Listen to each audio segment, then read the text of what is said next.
नमस्कार, मैं हूं लक्ष्मी नारायण और आप देख रहे हैं नवभारत टाइम्स ऑनलाइन।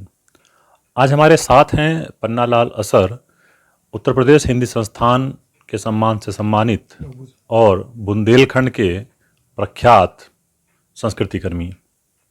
हम उनसे बात करेंगे, उनकी हालिया किताब आई है झांसी रानी सी झलकारी।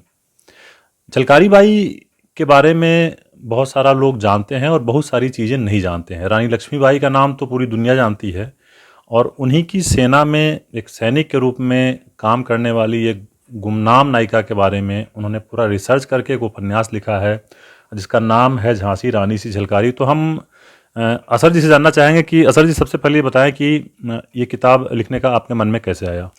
असल में क्या है कि बड़े बड़े लोगों को तो सभी लोग लिखते हैं और ये चाटुकारिता आरंभ से रही है।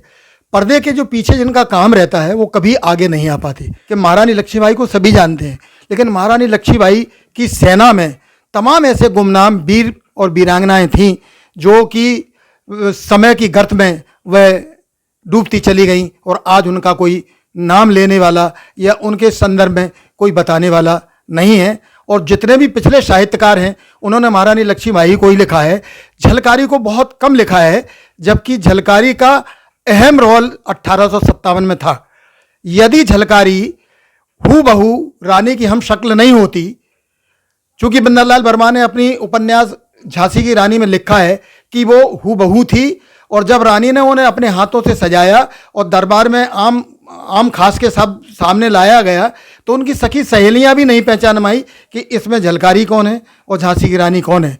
तब उन्होंने अपनी बाई की उपाधि झलकारी को दी तो वो झलकारी से झलकारी बाई हुई। तो मेरा आशय ये रहा कि जब स्वयं महारानी लक्ष्मीबाई ने उनको महिला दुर्गा सेना का सेनानायक बनाया झलकारी को, और अंग्रेजों से उनको भ्रमित करके अंग्रेजों को और महारानी लक्ष्मीबाई को झांसी से निकालने में जो अहम रोल अदा किया वो झलकारी बाई का था। अगर झलकारी बाई उन्हें ना निकालती, खुद रानी लक्ष्मीबाई का भेष धारण करके वह अंग्रेजों को गुमराह करती रहीं, और जनरल हीरो की सेना ने जब उन्हें पकड़ा तो सभी लोग चिल्लाए कि झांसी की रानी पकड़ी गई पकड़ी गई पकड़ी गई। लेकिन वहाँ फिर भी जहाँ अपने खैर ख्वाह और अपने जो खास लोग होते हैं उनमें कुछ गद्दार लोग भी होते हैं, वहाँ दूलाजी आ गए। दूलाजी झलकारी को जानते थे। जनरल हीरोज ने वहाँ भी गद्दारी की और जनरल हीरोज से उन्होंने कहा कि ये महारानी लक्ष्मीबाई नहीं है, ये तो झलकारी बाई है।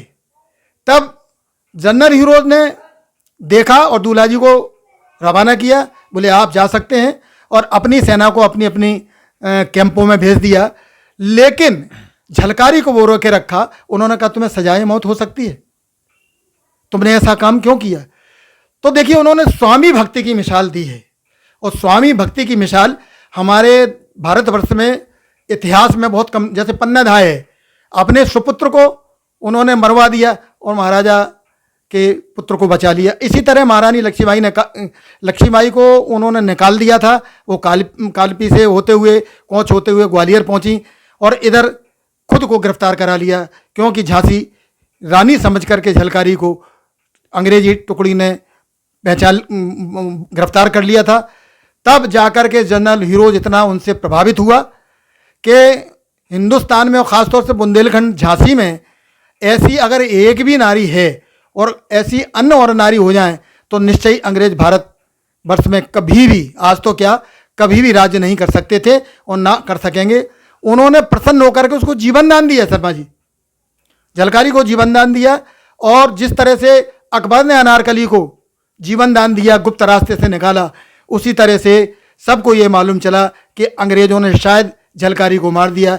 लेकिन जीवन दान देने के बाद झलकारी थोड़ी सी एकाग्रता उसमें आ गई, जिसको कि दीवानगी कह सकते हैं, और लोग आज की भाषा में कहते हैं पागलपन, जिसको कि एक ही चित्र दिखाई देता है।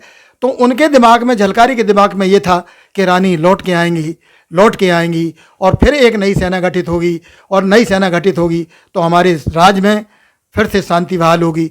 इस सपने को देखते देखते देखते देखते वो 85 साल की उम्र में उनका निधन हुआ। ये सारे तथ्य और कथ्य मैं सौभाग्यशाली हूँ कि ग्राम भोजला में मेरी 2 बहनें ब्याही हैं। 200 साल का इतिहास उनके, जहाँ से जन्म लिया भोजला से, वहाँ से प्राप्त हुआ। असर जी, जैसे आपने भोजला की बात की, जी जी तो जैसे कि मैं जो वृंदावन लाल वर्मा का उपन्यास था उसमें भी झलकारी बाई के बारे में जी जी 2-3 कुछ पेज लिखे लिखा हैं। गया है। जी जी लेकिन वो बीच में हमने कुछ टिप्पणियां सुनी और आप लोग की ओर से उसका विरोध भी हुआ बिल्कुल कि झलकारी बाई को एक काल्पनिक चरित्र। काल्पनिक, बिल्कुल।